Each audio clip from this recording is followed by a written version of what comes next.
একদিন দুই বন্ধু একটি জঙ্গলে বেড়াতে গিয়েছিল। জঙ্গলের এখানে ওখানে ঘুরতে ঘুরতে তাদের সময়ের খেয়ালই ছিল না।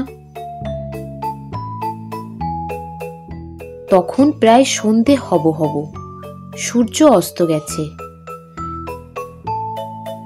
তখন এক বন্ধু আরেক বন্ধুকে বলল, জানিস, এই ঘন জঙ্গলে এত সন্ধেবেলা পর্যন্ত আমাদের থাকা উচিত হয়নি, তাড়াতাড়ি বাড়ি ফিরে যাই চ। তখন দ্বিতীয় বন্ধুটি বলল, হ্যাঁ ঠিক বলেছিস, বলে তারা বাড়ি ফেরার রাস্তা ধরল। এইভাবে হাঁটতে হাঁটতে বেশ কিছুক্ষণ ধরে হাঁটার পর একটা জঙ্গলের ঝোপে কিছু নড়ছে দেখতে পেল।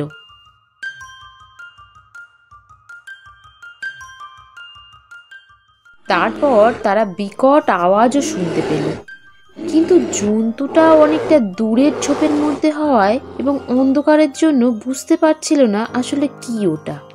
কি বলতো ওটা? আমার ভীষণ ভয় করছে। এত ভয় পাচ্ছিস কেন? তুই ভীতু এক, দাঁড়িয়ে দেখি না কি ওটা। কিছুক্ষণ দাঁড়ানোর পর তারা দেখল একটা জন্তু ওদের দিকে আসছে, কিন্তু কি তারা সেটা তখনও বুঝতে পারল না। যখন প্রায় অনেকটা কাছে তখন তারা বুঝতে পারল ওটা আর কিছুই নয়, ওটা একটা ভাল্লুক। দুজনেই আঁতকে উঠল। চল গাছে উঠে পড়ি, তাহলে আমার কোনো ভয় থাকবে না। কিন্তু আমি তো গাছে উঠতে পারি না। তাহলে আমার কিছু করার নেই, আমাকে ক্ষমা করে দিস, আগে নিজের প্রাণ বাঁচাই। বলেই সে একটা গাছে উঠে পড়ল।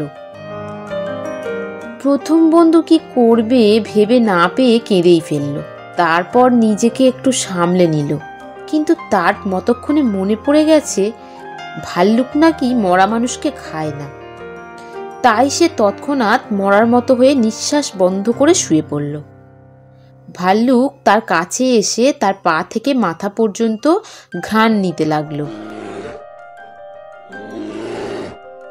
কিন্তু তার নিঃশ্বাস পড়ছে না দেখে তাকে মৃত ভেবে ফেলে রেখে চলে গেল।